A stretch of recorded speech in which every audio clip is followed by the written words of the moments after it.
நீங்கள் பார்த்து கொண்டிருப்பது நாட்டுக்கோட்டை நகரத்தார் டிவி. அவங்க பையனுக்கு பொண்ணு பார்த்து பேசி முடிச்சு எல்லாம் ரெடி ஆகிட்டு தேதி வைக்க போகல அந்த பொண்ணு வந்து மாப்பிள்ளையை பார்த்து இதே திருச்சியில் வந்து பேசியிருக்கிறா.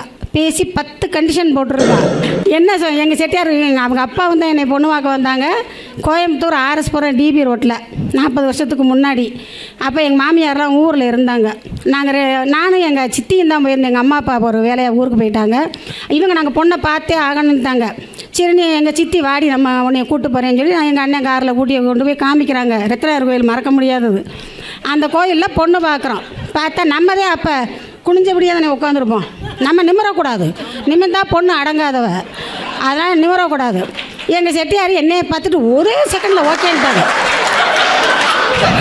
அவங்க எதையுமே பேசலை. இதெல்லாம் ஏன்னா ஆம்பளை 2 பேர் வந்திருக்காங்க, என்னத்தை பேச முடியும். உடனே ஓகேன்ட்டாங்க. அவங்க டிக் பண்ணிட்டு போயிட்டாங்க. எங்கள் சித்தி என்னையை கேட்குறா, ஏய் உனக்கு மாப்பிள்ளையை பிடிச்சிருக்கா, எங்கே என்னையை பார்க்க விட்ட, நீ தான் குனிஞ்சதை நிமிராதேன்னு வீட்டிலேருந்தே சொல்லி கூட்டிகிட்டு போயிட்ட. நம்மளால் பார்க்க முடியாது. நம்ம தான் அந்த தப்பை பண்ணுறோம். பெத்தவங்களுக்கு சொல்கிறேன், யாருக்கும்ல பெத்தவங்களுக்கு சொல்கிறேன், நம்ம தான் அந்த தப்பை பண்ணுறோம். போய் தனியாக பேசுங்க. பொண்ணு வாதனைக்கு என்ன தனியாக பேசுறியே, காலம் பூரா பேசிட்டு தான் ஆக போகிறோம். தலைவி உமா மீனாட்சி சுந்தரம் அவர்கள் நகரத்தார் மகளிர் சங்க நிர்வாகிகளுடன் இணைந்து மகளிர் சங்கத்தை சிறப்பாக நடத்தி வந்துள்ளார்கள். இவர்கள் பொறுப்பேற்ற காலத்தில் மாத்தூர், தேவகோட்டை, திருச்சி மற்றும் பல ஊர்களில் உளவார பணிகளும் செய்துள்ளார்கள். திருவாசக முற்றோரும் பல கோயில்களில் படித்துள்ளார்கள். பக்தி பாடல்களை மனமுருக பாடக்கூடியவர்கள். மருத்துவ முகாம், கூட்டு பிரார்த்தனை, பார்வை குறைபாடுகள் உள்ள பள்ளிகளுக்கு சென்று நன்கொடை அளித்துள்ளார்கள். விநாயகர் சதுர்த்தி, தீபாவளி கொண்டாட்டம் மற்றும் நகரத்தார் சங்கத்தின் முன்னாள் இந்நாள் தலைவர்களின் மனைவிகளையும் சிறப்பித்துள்ளார்கள். ஆன்மீக சுற்றுலா, இன்ப சுற்றுலா சென்று வந்துள்ளார்கள். அத்தனையும் மகளிர் சங்க நிர்வாகிகளுடன் இணைந்து செய்துள்ளார்கள். 10 ஆண்டுகள் பயணம், பல சாதனைகள், ஆட்சிமார்களின் கைவண்ணத்தையும் நகரத்தார் வாழ்வியல் முறைகளையும் பண்பாடுகளையும் பழக்க வழக்கங்களையும் அடுத்த தலைமுறைக்கு கொண்டு செல்வதில் உங்களின் பங்கு அளப்பற்கரியது. ஒன்றுபட்டால் உண்டு வாழ்வு என்பதற்கு ஏற்ப நகரத்தார் இல்லத்து ஆட்சிகளை ஒரு குடும்பமாக மாற்றி மாதந்தோறும் திருவாசக முற்றோதல் செய்து அன்பையும் ஆன்மீகத்தையும் சிவ தொண்டையும் வளர்க்கும் பெருமை இச்சங்கத்திற்கு உரியது. உங்கள் சங்கத்தின் பெருமையும் சாதனைகளும் நம் நகரத்தார் மகளிர் சங்கங்கள் அனைத்தும் பல ஊர்களில் இருக்கிறது. நாம் அனைவருமே ஆண்கள் நடத்தி வரும் சங்கங்களுக்கு இணையாக பல நற்செயல்களில் ஈடுபட்டு வருகிறோம். ஒவ்வொரு சங்கமும் அதது தனித்துவத்தில் இயங்கி வருகிறது, சாதனைகள் படைத்து வருகிறது. இன்று நாம் காணும் சாதனைகள் எல்லாம் பல ஆண்டுகளாக செய்த ஒழுங்கான உழைப்பின் இனிய பலனாகும். வைர நகைகளின் வியாபார சாம்ராஜ்யம் KNC diamonds. Carat and carat, Arimalam Muthu Kannan, Ranganayaki Kannan. ஆன்மீக ஆனந்தம் தரும் சிவம் திருநீர் அணிந்து சிந்தை குளிர்வீர். உங்கள் வாழ்வு சிறக்க சிவம் திருநீர் அணிவீர். அடுத்ததாக நமது திருப்பூர் நகரத்தார் சங்க மீனால் முத்துக்கருப்பன் அவர்களை வருமாறு அழைக்கிற நேரம் கருதி ஒரு 2-3 நிமிடங்கள் பேசுமாறு கேட்டுக்கொள்கிறோம். சிட்டுக்குருவி போல் நம்ம திருச்சி நகரத்தார் மகளிர் சங்க உறுப்பினர்கள் அப்படி பட்டு பூச்சி போல் பறந்துக்கிட்டு இருந்தாங்க. ரொம்ப சந்தோஷமாக இருந்துச்சு. இந்த ப்ளூ கலர் சேரி அப்படி ஒரு கான்ட்ராஸ்ட்டாக ரொம்ப சூப்பராக இருந்தது. இதுக்கு அத்தனை ஆட்சி மரலுக்கும் நம்ம செட்டியார்கள் தான் காரணம். நம்ம வந்து உயர்ந்துக்கிட்டே போகலை, அவங்க நம்மளை உயர்த்துறாங்க, அவ்வளவுக்கு இடம் கொடுக்குறாங்க, நம்மளுக்கு பர்மிஷன் கொடுத்து இந்த மேடையில் நிற்க வைக்கிறாங்க. அவங்கள தான் பாராட்டணும், நம்மளை பாராட்டவே கூடாது. அவங்க இடம் கொடுக்காட்டி நம்ம இந்த மேடைக்கே வர முடியாது. நீ வீட்டில் கிட அப்படின்னா நம்ம கிடக்க வேண்டியது தான், வரவே முடியாது. நீ சாப்பாடு செஞ்சு ஒரு பிள்ளைகளை வளர்த்துக்கனா நம்ம இவ்வளோ வேறையும் பார்க்க முடியாது, எதையும் கற்றுக்க முடியாது. நான் உள்ளர வந்ததுமே ஒரு செட்டியார் வந்து நான் வந்து இந்த கருத்தை சொல்கிறேனே ஆட்சி சொன்னாங்க. அதுக்கு ஒரு டைம் நாங்கள் வந்து ஒரு மீட்டிங் போடுறோம், அந்த சொல்லலான்னு சொன்னாங்க. இப்போ இந்த டைவர்ஸும் இந்த பொண்ணு பார்க்குறது அதெல்லாம் ரொம்ப நம்ம நகரத்தார் சமூகத்தில் மோசமாக நடந்துகிட்டு இருக்குது. அதை வந்து நான் சொல்லியே ஆகணும், டைம் எனக்கு கொடுக்காட்டியும் பரவாயில்ல. அண்ணே வந்து ஒரு உள்ளர நுழைஞ்சதுமே ரொம்ப ஒரு வருத்தமான ஒரு விஷயத்த சொன்னாங்க. அவங்க பையனுக்கு பொண்ணு பார்த்து பேசி முடித்து எல்லாம் ரெடி ஆகிட்டு தேதி வைக்க போகல அந்த பொண்ணு வந்து மாப்பிள்ளையை பார்த்து இதே திருச்சியில் வந்து பேசியிருக்கிறா. பேசி 10 கண்டிஷன் போட்டிருக்கா. அம்மா அப்பாவுக்கு நீ சம்பாரித்த பணத்தை கொடுக்கணும். எங்கள் அம்மா அப்பாவுக்கு, பொண்ணோட அம்மா அப்பாவுக்கு. என் தம்பியை நீ படிக்க வைக்கணும். அப்புறம் உன்னோட வீடு உன் பேரில் இருக்கா, உங்கள் அப்பா பேரில் இருக்கா, உங்கள் ஐயா பேரில் இருக்கா, தாத்தா பாட்டி இருக்காங்களா இல்லையா, கல்யாணம் பண்ண அம்மா அப்பா வருவாங்களா இல்லையா, இவ்வளவு கண்டிஷன் ஒரு பொண்ணு போட்டால் அந்த பையன் பயந்து நடுங்கிறான். எப்படி இந்த பிள்ளைய கல்யாணம் பண்ணாமல் உயிலாக எழுதி கொடுக்க முடியும்? கல்யாணத்தன்னை தாலி கட்டும்போது எங்கள் ஏஜுக்காரவங்க நிறைய பேர் இருக்காங்க. எங்களை பொண்ணு பார்க்கும்போது எங்கள் செட்டியார் வந்திருக்கிறாங்க, ரத்னாயர்வேல். ஏன்னா இந்த மெசேஜ் நான் சொல்லி ஆகணும். நாங்கள்லாம் எவ்வளவு அனுசரித்து இந்த குடும்பத்தை கொண்டு வந்தோங்கிறது எல்லாருக்கும் தெரியும். வாழ்த்துறை மட்டும்தான் என்னை வழங்க சொன்னாங்க. அது எல்லாரும் வாழ்த்திட்டீங்க. நம்ம வாழ்த்தாட்டி அவங்க நல்லா வாழ்ந்துருவாங்க, அது அடுத்த பிரச்சனை. என்ன எங்கள் செட்டியார் அவங்க அப்பா தான் என்னை பொண்ணு பார்க்க வந்தாங்க. கோயம்புத்தூர் ஆர்எஸ்புரம் டிபி ரோட்டில் 40 வருஷத்துக்கு முன்னாடி. அப்போ எங்கள் மாமியார்லாம் ஊரில் இருந்தாங்க. நானும் எங்கள் சித்தியும் தான் போயிருந்தேன். எங்கள் அம்மா அப்பா ஒரு வேலையாக ஊருக்கு போயிட்டாங்க. இவங்க நாங்கள் பொண்ணை பார்த்தே ஆகணுன்ட்டாங்க. சரின்னு எங்கள் சித்தி வாடி நம்ம உன்னைய கூப்பிட்டு போகிறேன்னு சொல்லி நான் எங்கள் அண்ணன் காரில் கூட்டி கொண்டு போய் காமிக்கிறாங்க. ரத்னாயர் கோயில் மறக்க முடியாதது. அந்த கோயிலில் பொண்ணு பார்க்குறோம். பார்த்தா நம்மதே அப்போ குனிஞ்சபடியாக தானே உட்காந்துருப்போம். நம்ம நிமிரக்கூடாது, நிமிர்ந்தா பொண்ணு அடங்காதவ, அதனால் நிமிரக்கூடாது. எங்கள் செட்டியார் என்னையை பார்த்துட்டு ஒரே செகண்டில் ஓகேன்ட்டாங்க. அவங்க எதையுமே பேசலை. இதெல்லாம் ஏன்னா ஆம்பளை 2 பேர் வந்திருக்காங்க, என்னத்தை பேச முடியும்? உடனே ஓகேன்ட்டாங்க. அவங்க டிக் பண்ணிட்டு போயிட்டாங்க. எங்கள் சித்தி என்னையை கேட்குறா, ஏய் உனக்கு மாப்பிள்ளையை பிடிச்சிருக்கா? எங்கே என்னையை பார்க்க விட்ட? நீ தான் குனிஞ்சதில் நிம்மராதேன்னு வீட்டிலேருந்தே சொல்லி கூட்டிகிட்டு போயிட்ட. நம்மளால் பார்க்க முடியாது. சரிடி அவங்க எந்திரிச்சு போ. ஏன்னா பொம்பளை வந்தால் கூட 2 வார்த்தை பேசுவாங்க. உன் பேர் என்னம்மா, பல்லு நல்லா இருக்கான்லாம் பார்ப்பாங்க, பேர் என்னன்னு கேட்பாங்க, குரல் நல்லா இருக்கான்னு கேட்பாங்க. இந்த காலத்தில் எல்லாம் யூடியூப்பில் போய்கிட்டு இருக்குது. அவங்க சரி நீ பாரடி மாப்பிள்ளைய அப்படின்னாங்க. சரி எந்திரிச்சு நிமிர்ந்து பார்க்குறேன். இவங்க 2 பேரும் சுற்றி வர்றாங்க கோயிலை. பேக் போஸ்டேன்னு தெரிஞ்சுது. சரி நமக்கு ஏதோ ஆப்சண்ட் போல அப்படின்ட்டு முடிஞ்சது மாப்பிள்ளை அப்படின்னு விட்டுட்டோம். அப்புறம் எங்கள் அண்ணி அப்போ வீட்டுக்கு வரக்கூடாது. அவள் வீட்டில் இருந்தா. எங்கள் அண்ணி கேட்டால் ஏண்டி மாப்பிள்ளையை பற்றி எங்கே பார்க்க விட்டாங்க? நாங்கள் போகும்போது பேக் பஸ் அவங்க அப்பாவும் மகனும் போனாங்க. 2 பேர் பேக் பஸ்ஸத்தை நான் பேத்தேன். அவர் என்னை நல்லா பார்த்துட்டு ஓகேன்ட்டு போயிட்டாங்க. அப்படின்னு சரி விடுறி, ஒப்பனை கரைச்சிட்டு அவங்க வேலை பார்க்குறாங்க. நாங்கள் பூ மார்க்கெட்டில் இருந்தோம். வாடி உன்னை ஒரு ஆட்டோவில் கூட்டிகிட்டு போகிறேன் அப்படின்னு சொல்லி கூட்டிகிட்டு போய் அவங்க வேலை பார்த்த இடத்துல என்னை கூப்பிட்டு போய் காமிக்கிறாங்க பொண்ணை. இப்போ என்கிட்ட காமிக்கிறாங்க மாப்பிள்ளையை. அவர் என்ன பண்ணுறாரு, பகலில் ஒரு 6 மணி நேரத்தில் என்ன தெரியும், அவர் என்ன பண்ணிட்டார், கேபினில் உட்காந்துருக்காரு மாப்பிள்ளை. அந்த கேஷியர் பொறுப்பில் உட்காந்துருக்காங்க கேபினில். அது அந்த சன்செட்டுக்காக ப்ளூ கிளாஸ் போட்டிருக்குது. அதுலேயும் மாப்பிள்ளையை தெரியலை, ஏதோ ஷேடு மாதிரி தெரிஞ்சிச்சு. சரி நம்ம தலைவீதி முடிஞ்சிச்சு அப்படின்ட்டு அதையும் ஓகே சரி அண்ணி வாங்க. அப்புறம் பேசி முடிக்கிறது. மாதம் பொண்ணு பார்த்தா பங்குனில் பேசி முடித்தாங்க. பேசி முடிக்க வரும்போது இப்போவெல்லாம் மாப்பிள்ளையும் பொண்ணு இடையிலே பார்த்துருதுங்க. இப்போ இது வந்துச்சு. வந்ததும் எங்கள் அண்ணி கேட்டுச்சு, யார் பார்த்தாலும் மாப்பிள்ளையை பார்க்கலன்னு சொல்லாத, பிடிச்சிருக்குன்னு சொல்லிடு. எங்கள் ஆட்சிக்கெல்லாம் தெரியும். எங்கள் மாமியாட்டாளுக்கு பெரிய குரூப்பு முத்துக்குமாரனுக்கு தெரியும். அந்த குரூப்பே வந்துருச்சு பேசி முடிக்கிறதுக்கு. டேய் பொண்ணு சூப்பர்ரா, புளியங்கொம்பா பிடிச்சிருக்க அப்படின்ட்டாங்க. இங்கே என்னையை கேட்டவெல்லாம் புளியங்கொம்பா வேப்பங்கொம்பான்லாம் கேட்கவே இல்லை. சரி நமக்கு முடிஞ்சுக்காத அப்படின்ட்டு அப்புறம் எங்கள் அண்ணி சொன்னால், நீ பிடிச்சிருக்குன்னு சொல்லிடு, அவங்க ஏதாவது தப்பாக நினைக்க போகிறேன். பேசி முடிச்சன்னைக்கு என் நாத்தை நான் ஓடி வந்தான் இவ்வளோ பெரிய கவர் கொண்டுக்கிட்டு. அண்ணி எங்கள் அண்ணன் உங்கள்கிட்ட கொடுக்க சொல்லிச்சு. இப்போ நம்ம என்ன நினைப்போம், ஒரு ரிங்கோ ஒரு லவ் லெட்டரோ வருதுன்னு நினைப்போம். அப்போ எங்கள் அம்மன் கோயில் இந்த குங்குமத்தை கொடுத்து விட்டுருந்தேன் எங்கள் செட்டியார். நான் ரொம்ப வேகமாக திறந்து பார்த்தி. என் ஃப்ரெண்டெல்லாம் வந்திருக்கிறாளுங்க, எல்லாம் லோக்கலில் பொனமராயில் படித்தவங்க தான்.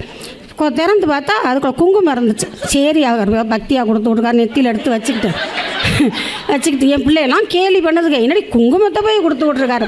அதுக்கு எங்கள் நாத்தனா சொன்னால், அண்ணனுக்கு பக்தி அதிகம். நான் அப்போ புரிஞ்சுக்கிட்டேன், சரி பக்தியாக இருக்கவர் எந்த தப்பும் பண்ண மாட்டார், பொண்டாட்டி மேலேயும் பக்தியாக இருப்பார் அப்படின்ட்டு விட்டுட்டு என்ன பண்ணாங்க, அந்த குங்குமத்தை வச்சுக்கிட்டே இருந்தேன் பத்திரமா. அப்புறம் 6 மாதம் கழித்து கல்யாணம். நாங்கள் ஒப்பனை கரைச்சிட்டில் இருக்கார் மாப்பிள்ளை, நான் பூ மார்க்கெட்டில் இருக்கேன். நடந்து போனால் ஓடி போய் பார்த்துடலாம். அவர் நடந்து வந்தால் என்னையே பார்த்துடலாம். இப்போ மாதிரி செல்லெல்லாம் வேண்டாம், பார்த்துடலாம். ஆனால் நாங்கள் பார்த்துக்கவே இல்லை. சரி கல்யாணமும் வந்துருச்சு. காலைல மாப்பிள்ளை அழைச்சிட்டு வர்றாங்க. என் ஃப்ரெண்டெல்லாம் சொல்கிறாளுங்க, ஏய் அந்த ஜன்னலில் பாரு, மாப்பிள்ளையை பார்க்கலைங்கிற ஜன்னலில் வர. எங்கள் அப்பதான் விபூதி ஊசுறான். எங்கள் அப்பத்தா மண்டதேன்னு தெரிஞ்சு வெள்ளையா. சரி இப்போவும் பார்க்கல. தாலி கட்டும்போது நிமிரக்கூடாது. நம்ம அப்படியே குனிஞ்சுக்கிட்டேன்னு அவர் கழுத்தில் மாலையை போட்டு தாலியை கட்டிட்டாங்க. கட்டிட்டு மாலை மாற்றும்போது நிமிர்ந்து பார்த்தேன், அப்படி ஒரு கருப்பு. இந்த வந்திருக்கா இப்போ நல்லா மினமினன்னு இருக்காங்க. ஏங்க எந்திரிச்சு நில்லுங்க. இப்போ நாங்கள் இப்போ மினமின மாற்றிட்டு இப்போ சட்டையை கலட்டினா அவ்வளவு சிவப்பாக இருப்பாங்க. இந்த ஹெல்மெட்டு போடாமல் போய் ஏமாற்றி போய் இப்போ கருப்பாக போயிட்டாங்க முகம். அப்படி ஒரு மினுமினுப்பு. இப்போ எதுக்கு சொல்கிறேன்னா, நம்ம எதை எதிர்பார்க்கணும். அம்மா அப்பா சொன்னாங்க, இதே மாப்பிள்ளை கட்டியாச்சு, குட்டையோ நெட்டையோ கருப்போ சோப்போ நீ குடும்பத்தை நடத்து, நல்லா 2 ஆம்பளை பிள்ளை உறந்துச்சு, இப்போ பேரம்பேத்தியில் எடுத்துட்டோம், நல்ல இடத்துல சம்மந்தம் பண்ணிட்டோம், சூப்பராக இருக்கிறோம். எதுக்கு சொல்ல வர்றேன்னா, இப்போ இருக்க பிள்ளைங்க செல்லில் பேசுங்க. பொண்ணு பார்த்ததும் நம்ம தான் அந்த தப்பை பண்ணுறோம். பெத்தவங்களுக்கு சொல்கிறேன், யாருக்கும்ல பெத்தவங்களுக்கு சொல்கிறேன், நம்ம தான் அந்த தப்பை பண்ணுறோம். போய் தனியாக பேசுங்க. பொண்ணு அன்னைக்கு தனியாக பேசுறியே, காலம் பூரா பேசி தான் ஆக போகிறோம். பொண்ணு தனியாக பேச சொல்லி போக சொல்கிறோம். போனால் அதுக்கு சும்மாவா பேசுது, 2 நம்பரையும் வாங்கிக்கிட்டது. என்னையே பிடிச்சிருக்கா ஒன்றையும் பிடிச்சிருக்கலாம் கேட்குறல, முதல்ல நீ நம்பரை கொடு. நம்பரை வாங்கிக்கிட்டு விடிய கதை பேசி 3ஆவது நாளே அத்து போயிடுது. மணவரை ஏறி தாலி கட்ட போயிட நான் உன்னை அண்ணனா நினைக்கிறேன் அப்படின்னு இறங்கிருச்சு. அதெல்லாம் நடந்திருக்கு. அதனால் நான் என்ன சொல்கிறேன், நல்லா நீங்கள் நம்பர் வாங்குங்க. நான் வேண்டான்னு சொல்லாது. இப்போ காலம் மாறிடுச்சு. நம்ம காலம் மாதிரி குனிஞ்சிக்கிட்டே இருக்க முடியாது. காலம் மாறிடுச்சு. என்ன பண்ணுங்க, நம்பர் வாங்கி உனக்கு என்ன சமையல் பிடிக்கும், சாப்பிட்றதுக்கு என்ன பிடிக்கும், உனக்கு என்ன ட்ரெஸ்ஸு பிடிக்கும், உனக்கு சுடிதார் பிடிக்குமா சேலை பிடிக்குமான்னு கேளுங்க. அதுக்கு தகுந்த மாதிரி நீங்கள் மாற்றிக்கும் போது அந்த பையனுக்கு உங்களை ரொம்ப பிடிச்சி போயிடும். அதுக்கப்புறம் நம்ம விலைக்கு அவர்களை இழுத்துருவோம். அவ்வளவுதான். அதுவே அவர் சரண்டரு. அதனால் பெண்களால் முடியாதது எதுவுமே இல்லை. எப்பேற்பட்ட குடிகாரனையும் திருத்திடலாம், கொள்ளைக்காரனையும் திருத்திடலாம். அதனால் நம்ம பெண்கள் சாதிக்க பிறந்தவங்க. இன்றைக்கி எங்கள் செட்டியார் நல்லா சம்பாரித்து 2-3 வீடு கட்டி நல்லா 15 லட்சத்துக்கு கார் வாங்கி நல்லா ஓட்டி திரிகிறாங்க. அப்போவெல்லாம் சுமாராகத்தான் இருந்துச்சு. நம்ம எதுக்கு சொல்கிறேன்னா, நம்ம பெண்கள் சாதிக்க பிறந்தவங்க. நம்ம கையில் எல்லாமே இருக்குது. நமக்கு தெரியாத சூட்சுமமே கிடையாது. நடத்துங்க குடும்பத்தை. நல்ல மாப்பிள்ளையை பாருங்கள், பொண்ணை பாருங்கள். அந்த அண்ணன் சொன்னது எனக்கு கண்ணீரே வந்துச்சு. அண்ணன் நீங்கள் தப்பாக நினைக்கிறதையே பொண்ணு பேசி முடிச்சோன்னு ஒதுங்கினது சரி, நல்ல இடமும் அவங்களுக்கு அமையும் அப்படின்னு இங்கே தான் இருக்கிறாங்க சொல்ல விரும்பலை. அது மாதிரி இந்த நகரத்தார் சங்கத்துக்கு மகளிர் சங்கத்துக்கு நம்ம சங்கம் இப்படி வளர்ந்துருக்குன்னா பெரிய சங்கம் அதுக்கெல்லாம் காரணம். தாய் சங்கம் இல்லைன்னா நம்ம ஸ்டெப் எடுத்து வைக்க முடியாது. அதில் முத்துக்குமார் அண்ணன் அவங்க நிர்வாகிகள் அவ்வளோ பேருக்கும் வாழ்த்துக்களை தெரிவித்து நம்ம சங்கம் இன்னும் மேலும் வளர்வுகள் சிங்க பெண்கள் மேலும் வளரணும்னு சொல்லி இந்த வாய்ப்புக்கு நன்றி அமைத்துக்கு நன்றி கூறி வருகிறேன். நன்றி, வணக்கம். அடுத்ததாக கும்பகோணம் நகரத்தார் சங்க தலைவி மல்லிகா பெரியகருப்பன் அவர்களை வருமாறு அன்புடன் அழைக்கிறோம். திருச்சி நகரத்தார் மகளிர் சங்கத்தின் 10ஆம் ஆண்டு நிறைவு விழாவிற்கு வருகை தந்திருக்கும் நகரத்தார் சங்க தலைவர் PR முத்துக்குமார் செட்டியார் அவர்களுக்கும் மற்றும் செயலாளர் பொருளாளர் அவர்களுக்கும் நகரத்தார் மகளிர் சங்க தலைவி திருமதி உமா மீனாட்சி சுந்தரமாட்சி அவர்களுக்கும் துணைத் தலைவி திருமதி சங்கு மீனாட்சி அவர்களுக்கும் செயலாளர் திருமதி முத்து அழகப்பன் ஆட்சி அவர்களுக்கும் துணை செயலாளர் திருமதி மங்களம் கதிரேசன் ஆட்சி அவர்களுக்கும் பொருளாளர் திருமதி மீனாள் சுந்தரமாட்சி அவர்களுக்கும் மற்ற மகளிர் சங்க நிர்வாகிகள் அனைவருக்கும் சிறப்பு விருந்தினர்களுக்கும் வாழ்த்துரை வழங்க வந்துள்ள அனைத்து தலைவிகளுக்கும் வந்திருக்கும் அனைவருக்கும் மாலை வணக்கத்தை தெரிவித்துக் கொள்கிறேன். தலைவி உமா மீனாட்சி சுந்தரம் அவர்கள் நகரத்தார் மகளிர் சங்க நிர்வாகிகளுடன் இணைந்து மகளிர் சங்கத்தை சிறப்பாக நடத்தி வந்துள்ளார்கள். இவர்கள் பொறுப்பேற்ற காலத்தில் மாத்தூர், தேவகோட்டை, திருச்சி மற்றும் பல ஊர்களில் உளவார பணிகளும் செய்துள்ளார்கள். திருவாசகமுற்றோரும் பல கோயில்களில் படித்துள்ளார்கள். பக்தி பாடல்களை மனமுருக பாடக்கூடியவர்கள். மருத்துவ முகாம், கூட்டு பிரார்த்தனை, பார்வை குறைபாடுகள் உள்ள பள்ளிகளுக்கு சென்று நன்கொடை அளித்துள்ளார்கள். விநாயகர் சதுர்த்தி, தீபாவளி கொண்டாட்டம் மற்றும் நகரத்தார் சங்கத்தின் முன்னாள் இந்நாள் தலைவர்களின் மனைவிகளையும் சிறப்பித்துள்ளார்கள். ஆன்மீக சுற்றுலா, இன்ப சுற்றுலா சென்று வந்துள்ளார்கள்.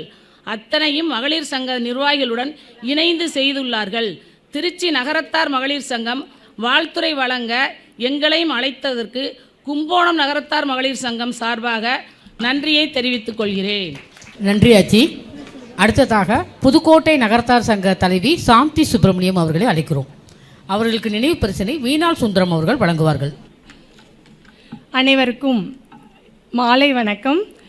திருச்சிராப்பள்ளி மண்ணில் நமது நகரத்தார் மரபின் பெருமையை 10 ஆண்டுகளாக பறைசாற்றி வரும் திருச்சி நகரத்தார் மகளிர் சங்கத்தின் இந்த தசம ஆண்டு நிறைவு விழாவிற்கு முன்னிலை வகித்து சிறப்பித்துக் கொண்டிருக்கும் திருச்சி நகரத்தார் சங்க தலைவர் திரு PR முத்துக்குமார் அண்ணன் அவர்களுக்கும், சிறப்பு சொற்பொழிவாற்றி அமர்ந்திருக்கும் திருமதி தேன்மொழி ராஜமாணிக்கம் அவர்களுக்கும், இவங்க சிறந்த கவிதாயினி, அது இல்லாமல் நிறைய பட்டிமன்றங்களில் பேசும் சிறப்பு பேச்சாளர், எனக்கு ரொம்ப நல்ல ஃப்ரெண்டு, வாழ்த்துக்களாச்சி. திருமதி தேன்மொழி ராஜமாணிக்கம் அவர்களுக்கும், சிறப்பு விருந்தினர் திருமதி நீலா சொக்கலிங்கம் அவர்களுக்கும் இவ்விழாவினை சிறப்புடன் முன்னெடுத்து நடத்தும் திருச்சி நகரத்தார் மகளிர் சங்க தலைவர் திருமதி உமா மீனாட்சி சுந்தரம் ஆச்சி அவர்களுக்கும், செயலாளர் திருமதி முத்து அழகப்பன் ஆச்சி அவர்களுக்கும், துணைத் தலைவர் சங்குமீனால் கணேசன் அவர்களுக்கும், இணை செயலாளர் மங்களம் கதிரேசன் அவர்களுக்கும், பொருளாளர் திருமதி மீனால் சுந்தரம் அவர்களுக்கும் மற்றும் சங்கத்தின் தூண்களாக விளங்கும் நிர்வாக குழு, செயற்குழு மற்றும் பொதுக்குழு உறுப்பினர்கள் அனைவருக்கும் எனது வாழ்த்துக்களும் வணக்கங்களும். 10 ஆண்டுகள் பயணம், பல சாதனைகள், ஆட்சிமார்களின் கைவண்ணத்தையும், நகரத்தார் வாழ்வியல் முறைகளையும் பண்பாடுகளையும் பழக்க வழக்கங்களையும் அடுத்த தலைமுறைக்கு கொண்டு செல்வதில் உங்களின் பங்கு அளப்பற்கரியது. ஒன்றுபட்டால் உண்டு வாழ்வு என்பதற்கு ஏற்ப நகரத்தார் இல்லத்து ஆட்சிகளை ஒரு குடும்பமாக மாற்றி மாதந்தோறும் திருவாசக முற்றோதல் செய்து அன்பையும் ஆன்மீகத்தையும் சிவ தொண்டையும் வளர்க்கும் பெருமை இச்சங்கத்திற்கு உரியது. இந்த 10 ஆண்டு நிறைவு விழா இல்லை, இது சாதனை விழா. கடந்த கால சாதனைகளை எண்ணி பார்க்கவும் எதிர்கால சாதனைக்கு வித்திடவும் ஒரு நல்ல சந்தர்ப்பமாக அமையட்டும். மகளிர் சங்கத்தின் சேவை இன்னும் பல தசாப்தங்கள் தொடர்ந்து நீடிக்கவும், உறுப்பினர்கள் அனைவரும் பல்லாண்டு காலம் நலமாடும் வளமுடனும் வாழ எல்லாம் வல்ல இறையருள் துணை நிற்கட்டும் என்று கூறி வாய்ப்புக்கு விடைபெறுகிறேன். நன்றி, வணக்கம். நன்றி ஆச்சி. அடுத்ததாக மதுரை தலைவி விசாலாட்சி அண்ணாமலை அவர்களை அன்புடன் அழைக்கிறோம். அனைவருக்கும் இனிய மாலை வணக்கம். காவேரி கரையில் கம்பீரமாய் நின்று கலாச்சாரம் காத்திடும் காவல் நகரம், பழமையும் புதுமையும் புனைந்தெழுந்த பெருமையின் பெயரே திருச்சி நகரம். காவேரி தென்றல் கன்னத்தில் வீச கம்பீரம் பேசும் கோயில் கோபுரங்கள், பக்தியும் பண்பும் இணைந்தலும் பரமானந்த மாநகரம் திருச்சி. இத்தகைய பெருமை மிகு திருச்சியில் நகரத்தார் மகளிர் சங்கம் தோன்றி 10ஆம் ஆண்டு நிறைவு விழா நடைபெறுவது சாதனை விழா இனிதாக அமைய மற்றும் வரும் வருடங்கள் வளமாக நடைபெற இதயம் கனிந்த நல்வாழ்த்துக்கள். கடந்த 2 ஆண்டை திறம்பட நடத்தி வரும் தலைவர் திருமதி உமா மீனாட்சி சுந்தரம் அவர்களுக்கும், செயலாளர் திருமதி முத்து அழகப்பன் அவர்களுக்கும், பொருளாளர் திருமதி மீனால் சுந்தரம் அவர்களுக்கும், துணைத் தலைவர் திருமதி சங்குமீனால் அவர்களுக்கும் கணேசன் அவர்களுக்கும், இணைச் செயலாளர் திருமதி மங்களம் கணேசன் அவர்களுக்கும் மனப்பூர்வமான வாழ்த்துக்கள். மேலும் இவ்விழாவை சிறப்பாக நடத்த வருகை தந்துள்ள சிறப்பு விருந்தினர்கள் அனைவருக்கும் வாழ்த்துக்கள். இவ்விழாவை சிறப்பாக வருகை தந்து சிறப்பு விருந்தினர்கள் திருச்சி மகளிர் சங்கத்தின் வளர்ச்சிக்கு உறுதுணையாக இருந்து வரும் மேனாள் தலைவிகள், நிர்வாகத்தினர் மற்றும் உறுப்பினர்கள் அனைவருக்கும் இதயம் கனிந்த நல்வாழ்த்துக்கள். எங்கள் மதுரை நகரத்தார் சங்கத்தின் மகளிர் சங்கத்தின் சார்பாக வாழ்த்துக்களை தெரிவித்துக் கொள்கிறோம். அன்பும் ஆன்மீகமும் ஒன்றிணைந்து வளர்ந்த இந்த சங்கம் 10 ஆண்டுகளாக பக்தியையும் பண்பையும் பரப்பி பல நற்செயல்களை செய்து வருகிறது. மாதந்தோது சதுர்த்தி கூட்டு பிரார்த்தனைகளையும் உளவார பணியையும், சமயபுரத்திற்கு தொடர்ந்து நடைப்பயணம் மற்றும் பக்தர்களுக்கான அனைத்து உதவிகளையும் வழங்கி வருகிறார்கள். வயலூர் முருகன் கோவிலுக்கு நடைபயணம் மற்றும் காவடி செலுத்துவது என்று தொடர்ந்து இடைவிடாமல் ஆன்மீக பணி ஆற்றி வருவதும், முருகனுக்கு காவடிகள் செய்து கொடுத்திருப்பதும் மிகச் சிறப்பு. மாதந்தோறும் திருவாதிரை தினத்தன்று திருவாசக முற்றோதல் நடத்துவதும், சிவன் கோவில்களில் திருவாசக முற்றோதல் நடத்தி ஆன்மீகம், சமூக சேவை என்று அனைத்து பணிகளிலும் சிறப்பாக செயல்பட்டு வருகிறீர்கள். உங்களுக்கு எங்களது வாழ்த்துக்கள். ஓதுவார் வைத்து அகத்தியர் தேவார வகுப்புகளை நடத்தி தேவார பாராயணம் நடத்தியது சிறப்பான ஒன்று. இந்த மாதிரி வகுப்புகள் இளம் தலைமுறைக்கு நல்ல வழிகாட்டுதலையும் பாரம்பரியத்தையும் புதுமையையும் ஏற்றுக்கொள்ள நீங்கள் வழி செய்து கொடுத்திருக்கிறீர்கள். உங்களுக்கு வாழ்த்துக்கள். உங்கள் சங்கத்தின் பெருமையும் சாதனைகளும் நம் நகரத்தார் மகளிர் சங்கங்கள் அனைத்தும் பல ஊர்களில் இருக்கிறது. நாம் அனைவருமே ஆண்கள் நடத்தி வரும் சங்கங்களுக்கு இணையாக பல நற்செயல்களில் ஈடுபட்டு வருகிறோம். ஒவ்வொரு சங்கமும் அதது தனித்துவத்தில் இயங்கி வருகிறது, சாதனைகள் படைத்து வருகிறது. இன்று நாம் காணும் சாதனைகள் எல்லாம் பல ஆண்டுகளாக செய்த ஒழுங்கான உழைப்பின் இனிய பலனாகும். ஒவ்வொரு உறுப்பினர்களின் அர்ப்பணிப்பாலும் வளர்ந்து வருகிறது. இன்னும் பல உயரங்களை எட்ட, பல சமூக நன்மைகளை செய்ய திருச்சி மகளிர் சங்கம் தொடர்ந்து முன்னேற திருச்சி மகளிர் சங்கத்தினர் அனைவருக்கும் எங்கள் மதுரையின் மகளிர் சங்கத்தின் சார்பாக வாழ்த்துக்களை கூறி விடைபெறுகிறேன். நன்றி. நன்றி ஆச்சி. இவர்களின் மனமார்ந்த வாழ்த்துக்கள் நம் உறவை இன்னும் வலுப்படுத்தும் என்பதில் ஐயமில்லை. நன்றி சொல்லும் மனம் இருக்கும் இடத்தில் உறவு என்னும் மலர்ந்து கொண்டே இருக்கும். இன்றைய இனிய நிகழ்ச்சி வெற்றிகரமாக நிறைவு பெறும் இந்த தருணத்தில் நன்றியை தெரிவிக்க வருகிறார் நமது சங்கத்தின் இணைச் செயலாளர் திருமதி மங்களம் கதிரேசன் அவர்கள். அவர்களை வருக வருக என்று வரவேற்கிறோம். தங்கள் மதிப்புமிகு நேரத்தை ஒதுக்கி வந்து இந்நிகழ்ச்சியை சிறப்பித்த அனைவருக்கும், தலைமை விருந்தினர்களுக்கும் சிறப்பு விருந்தினர்களுக்கும் எங்கள் இதயம் கனிந்த நன்றிகள் பல. இந்நிகழ்ச்சியை திட்டமிட்டு சிறப்பாக நடத்த உதவிய நகரத்தார் சங்க நிர்வாகிகளுக்கும் உறுப்பினர்களுக்கும் மனமார்ந்த நன்றி. மேலும் மேடையை அலங்கரித்த சிறப்பு பேச்சாளர்களுக்கும் மற்றும் உற்சாகமாக கலந்து கொண்ட பார்வையாளருக்கும் எங்கள் அன்பான நன்றிகள். உங்கள் ஒத்துழைப்பும் ஆதரவும் தான் இந்நிகழ்ச்சியின் உண்மையான வெற்றி. அனைவருக்கும் மீண்டும் ஒருமுறை மனமார்ந்த நன்றிகள். அனைவருக்கும் இரவு உணவு தயாராக இருக்கிறது, அறிந்து செல்லலாம்.